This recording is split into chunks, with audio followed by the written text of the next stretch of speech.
अस्सलामुअलैकुम वरहमतुल्लाहि वबरकातुहू। मैं हूं आपकी मेज़बान नाजिश खान और आप देख रहे हैं आपका अपना चैनल नून नयाब ब्लॉगर। जैसे कि आप सबने आंटी जी का ब्लॉग देखा ही होगा। ब्लॉग देखने के बाद आंटी जी मैं आपको एक चीज़ सजेस्ट करना चाहती हूँ, यानी कि मैं आपको एक बात बता रही हूँ कि अगर आप अपनी ज़िंदगी में सुकून और दिल में चैन चाहती हैं तो आप कसरत से दरूद पढ़ें। इस दरूद को पढ़ने से आंटी आपके दिल में चैन और जिंदगी में सुकून आएगा। और कसरत के साथ आप अस्तगफार करें। अस्तगफार जो भी इंसान पढ़ता है, बेशक मेरे रब उसके गुनाहों की मगफिरत करके और उसकी जिंदगी में चैन और सुकून कायम करता है। जब गुनाह से बचेगा इंसान और गुनाह नहीं करेगा तो जाहिर है जिंदगी में चैन सुकून तो आना ही है। आंटी जितनी कसरत से आपसे पढ़ा जाए आप दरूद और अस्तगफार लाजमी पढ़ें। और यहाँ पर मैं आपसे एक सवाल ये भी करना चाहती हूँ आंटी कि मुझे अफसोस होता है कि आप कितनी बदकिस्मत हैं कि 2 बार उम्रा की सआदत हासिल करने के बाद भी आपकी जबान पर इस चीज का शिकवा है कि आपकी जिंदगी में कोई सुकून नहीं है, आपको चैन नहीं आ रहा। आंटी जी, चैन आएगा भी कैसे और आता भी क्यों? जो आंसू अल्लाह की याद में बहाए जाते हैं आंटी, उन्हें सोशल मीडिया पर नहीं दिखाया जाता। जो दुआ मेरे रब से मांगी जाती है तो उस दुआ का इस तरह से बयान नहीं किया जाता कि मैंने फला वक्त में अपने लिए ये दुआ की और मैंने फला वक्त में अपने लिए वो दुआ की और मैंने आप सबके लिए भी दुआ की। काश जब आप उम्रा करने के लिए गई थी तो आप उम्रा का मतलब भी समझ लेती। पर जैसा कि आप कहती हैं कि पैसा होना चाहिए, उम्रा को कोई भी जा सकता है। आंटी, अगर आप वहां पर बुरखे का प्रमोशन या फिर अबाया का प्रमोशन करने के लिए ना जाकर अपनी नियत उम्रा करने के ही इरादे से रखती और वहां जाकर इस सोशल मीडिया से दूर हो जाती और जितना भी आपसे गिड़गिड़ा कर और रो रो कर मेरे रब से माफी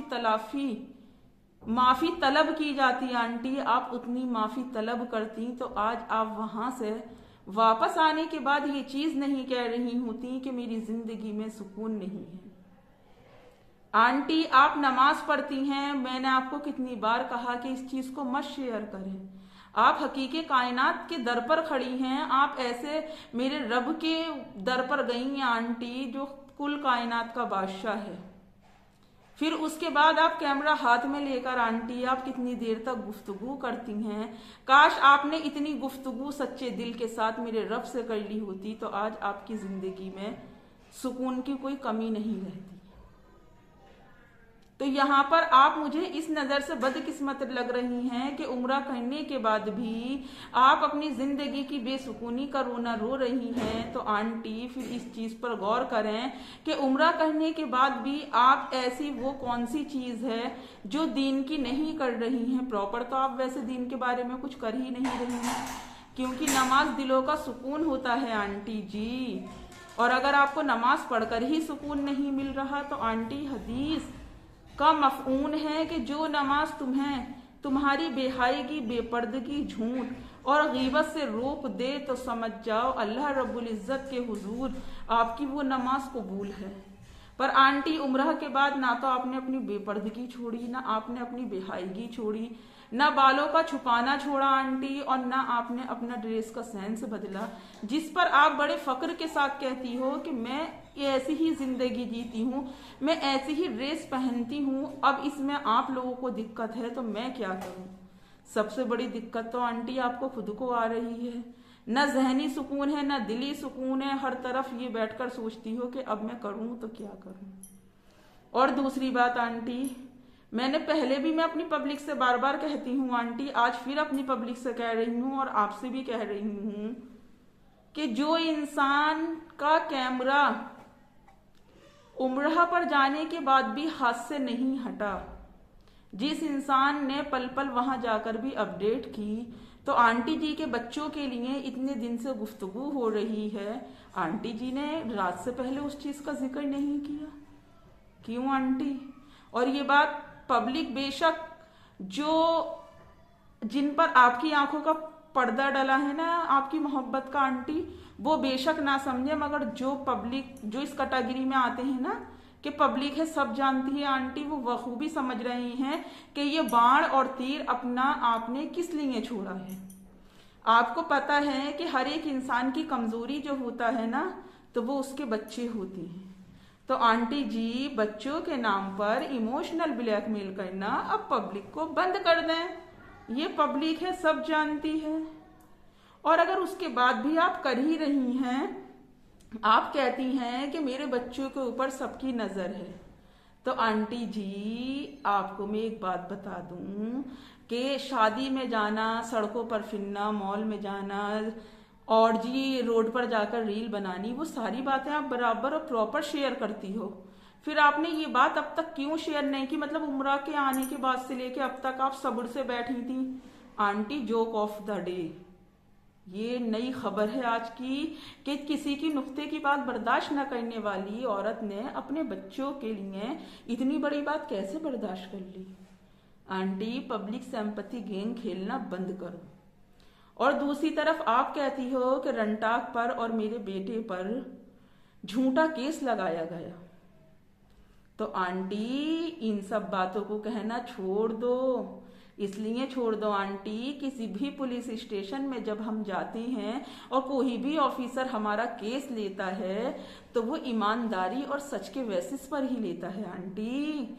फिर इसका मतलब आपने उस ऑफिसर के ऊपर सवाल उठा दिया जिस ऑफिसर ने आपका केस लिया था, या फिर जिसने भी आपके ऊपर केस फाइल किया है आंटी, आपने उस ऑफिसर के ऊपर वो उठाया आंटी। ऐसा ना हो कि आप अपनी बातों से ही फंस जाएं। क्यों लोगों को आप गलत मैसेज दे रही हैं कि पुलिस थानों में झूठे केस भी फाइल होते हैं आंटी। कोई भी ऑफिसर, एक गवर्नमेंट ऑफिसर इस पोस्ट पर होने के बाद केस फाइल जब ही करता है जब उसको वो खुद पूरा श्योर होता है कि हाँ इस केस में कुछ सच्चाई और वजन है। तो आंटी, जरा सोच समझ कर बोलो। ऐसा ना हो कि इस मुसीबत से निकलकर आप उस मुसीबत में फंस जाओ। बुरा मत मानना आंटी, मैं तो आपको एक सजेशन दे रही हूं।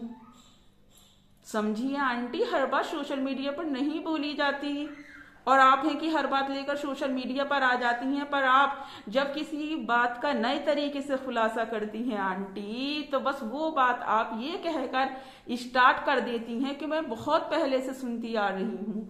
तो मेरी पब्लिक, ये बताओ, जिस औरत का कैमरा नहीं हटा हाथ से, तो फिर वो औरत इतने दिन तक चुप बैठ जाती? नहीं बैठती। हमारी आंटी जी ने कहा कि मैंने कोई भी नेल एक्सटेंशन नहीं करवाया, और दूसरी तरफ आंटी जी इस बात का प्रूफ भी मांग रही थी, और मैंने प्रूफ दे भी दिया आंटी जी को, पर उस पर हमारी आंटी जी ने साध ली चुप्पी। बिल्कुल भी हमारी आंटी जी ने इस बात का जवाब नहीं दिया। तो आंटी जी, जब आप उस हेयर नेल्स एक्सटेंशन की शॉप पर गई थी, आप देखा था आप सब लोगों ने कि वहां पर जिस काम के लिए आंटी गई थी वही तो काम होता है वहां पर। फिर हमारी आंटी जी ने दूसरी बात ये कही कि मैंने कोई भी नेल एक्सटेंशन नहीं करवाया, मुझे प्रूफ दो। तो आंटी, नहीं करवाया, आप मुझे इस बात का प्रूफ दो। मैं आपसे प्रूफ मांग रही हूं, और अगर आप कहें कि मैं होती कौन हूं आपसे प्रूफ मांगने वाली, as a viewer, as a subscriber, पर आप मुझसे कोई नहीं होती हैं मेरी बात का प्रूफ मांगने वाली। मैं तो पब्लिक हूं, आपको वॉच कर रही हूं, आपसे तो मेरा कोई वो ही नहीं है। फिर दूसरी बात आंटी जी, जब आप ने कोई नेल एक्सटेंशन नहीं करवाया, दूसरी तरफ आप कहती हो कि अगर अल्लाह ने मुझे किसी की रोजी का जरिया बनाया है तो मैं उसके काम में जरूर आऊंगी। अब आंटी जी, जब नेल एक्सटेंशन करवाने के लिए गई थी तो क्या चीज आप दिखाती, किसका आप प्रमोशन करती? नाखूनों का ही तो प्रमोशन करती। वो आपने कर भी दिया आंटी। आप भी जानती हो, रब भी जानता है, और मैं भी जानती हूँ, ये पब्लिक भी जानती है, सब जानती है आंटी, ये पब्लिक है। और जो यूं कर करके दिखा रही हो ना आंटी, बड़े भारी पड़ेंगे ये रोजे महशर में और कब्र में आपके ऊपर। इस आप रोजी कहते हो हराम तरीके से की गई कमाई आंटी, वो रोजी नहीं होती है, बल्कि वो अल्लाह के घर सांप बिच्छू की सूरत में हमें लिपटने और चिपटने का जरिया होती है। अब आंटी, आपसे मैंने ये सवाल इसलिए किया क्योंकि जब आप उम्रह गई थी, वहां पर आपने बुरखों का प्रमोशन किया था, तो आपने अबाया पहन पहन कर प्रमोशन किया था कि फजर का और असर का और मगरिब का और तहज्जुद का और। तो फिर आंटी, जाहिर है आपने नेल एक्सटेंशन करवा कर ही तो उसका प्रमोशन किया होगा। क्यों, मेरी पब्लिक में गलत हूं या सही हूं? और आंटी, अब आप इस बात का प्रूफ जरूर देना। अब चलिए आंटी जी, इस तरफ की बात आपसे और पूछते हैं। आप कहती हैं कि खुशबू और बदबू, या तो खुशबू आती है या फिर बदबू आती है। तो आंटी, जब आप खुशबू फैलाने के काम करेंगी तो फिर सोशल मीडिया पर बैठकर आपको ये कहने की जरूरत ही नहीं पड़ेगी। जहां से खुशबू होती है ना आंटी, तो वहां से कुदरती तौर पर खुशबू ही फैलती है, और जहां बदबू होती है ना, तो वहां से बदबू ही फैलती है। सबसे पहले तो आप अपने उम्रा से जब आप उम्रा पर गई थी उससे पहले के वीडियो चेक करें आंटी। फिर आप उम्रा से आने के बाद अपने वीडियो चेक करें आंटी। जो क्लिक आप कहती हो ना, सबसे पहले आप अपनी वो क्लिक चेक करिए। फिर उसके बाद खुद ही इस खुशबू और बदबू का सवाल कर लीजिए आंटी। जब आप खुशबू फैलाएंगी तो आपको यूं सोशल मीडिया पर बैठकर कहने की जरूरत नहीं पड़ेगी। फिर ना आपको कोई मिसाल देने की जरूरत पड़ेगी। खुशबू है वो तो सब तरफ महक जाएगी। बड़े बूढ़े कहते हैं ना, इश्क और मुश्क छुपता नहीं है। तो यहाँ पर मुश्क की मिसाल जो होती है तो वो खुशबू से ही तो होती है आंटी। और फिर आप तो मुझसे भी ज्यादा उम्रदार हो आंटी, मुझसे भी ज्यादा आपको एक्सपीरियंस है। किस लिए आंटी? 2 बच्चों की परवरिश आपने सिंगल मदर होकर की है। खैर छोड़िए, जाने दीजिए आंटी, आप क्या इन बातों को समझेंगी।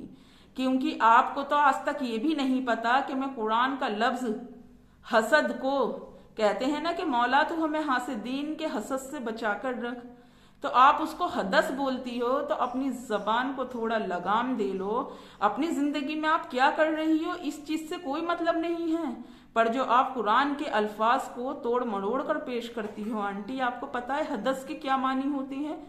मैंने आपसे पहले भी कहा था, यूट्यूब में सर्च करके देखो। अगर आपने हदस के मानी सर्च कर लिए तो आप लफ्ज हदस कहना ही भूलकर आप लफ्ज हसद पर आ जाओगी। पर आपको हर बात में अपनी बात बड़ी करनी है आंटी जी।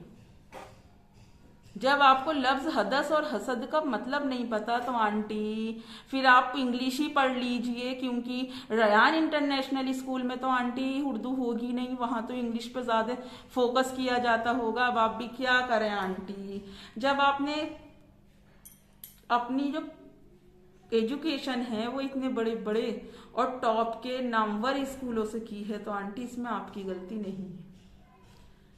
मगर फिर भी हदस में और हसद में आप फर्क न महसूस कर पाई आंटी, तो फिर क्या फायदा रयान इंटरनेशनल स्कूल में पढ़ने का भी आपके।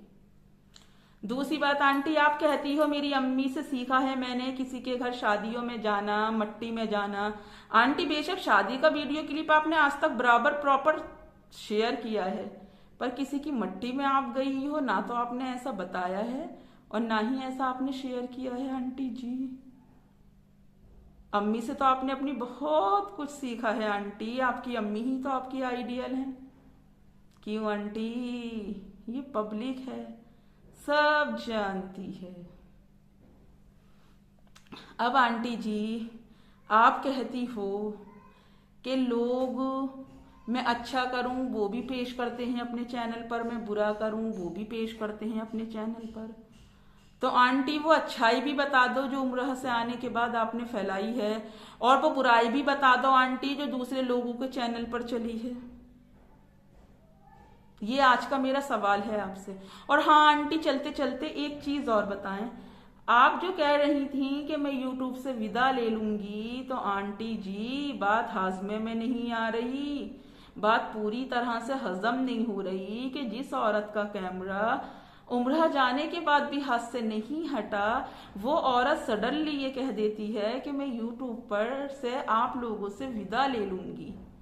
आंटी पूरी बात तो बता दो आप पब्लिक को कि विदा किस बात पर ले लोगी आप। शेयर करें आंटी, इस्तगफार शेयर की, दुआ शेयर की, आंख के आंसू शेयर किए, कोई वहां मिला वो भी बताया, जो ना मिला उसको नहीं दिखाया आंटी। तो फिर ये बात भी शेयर करने की है आंटी। ये तो बताएं क्यों छोड़ रही हैं यूट्यूब आप? कुछ तो दाल में काला है। कहीं ऐसा तो नहीं है आंटी कि पूरी दाल ही काली है? Sorry sorry sorry sorry. चलिए ये आंटी जी आपके लिए मेरे सवाल हैं। करती हूँ अपनी वीडियो का यहीं पर ही एंड। नेक्स्ट वीडियो में फिर मुलाकात होगी। तब तक अपना और अपनों का ढेर सारा ख्याल रखें, मुझे भी अपनी दुआओं में याद रखें। अल्लाह हाफिज।